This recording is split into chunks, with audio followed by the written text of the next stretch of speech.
বলছি তুমি কি ব্যস্ত আছো? না, বল। বলছি জানো তো আমার একটা বন্ধু না পালিয়ে গেছে। হ্যাঁ? হ্যাঁ, ওই প্রেম করতে তোমাকে বলছিলাম না, প্রেম তারপর করতে করতে তারপর পালিয়ে গেছেন। তারপর তারপরে কি, ও ভালোই, ওর মা বাবা খুব ভালো গো, মেনে लेकिन নিয়েছে। एक सेकंड। তার মানে তুই কি বোঝাতে চাইছিস যে তুইও এরকম কাজ করবি আর আমি মেনে নেব? আরে আমি তুই কিন্তু মাথায় এগুলো কিন্তু ভেবে রাখিস না।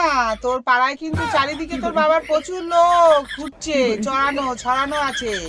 জানতেই পারবে তুই কোথায় কি করছিস, কার সঙ্গে যাচ্ছিস আসছিস। আর কথাটা একদম চুপ। তোর কি বলেছি, কি শিক্ষা দিয়েছি? কেউ যখন কথা বলবে তার মাঝখানে কোনো কথা বলবি না। আমি কথা বলবো, তুই শুনবি। তুই আমাকে শুনিয়েছিস, এবার আমার কথা শোন।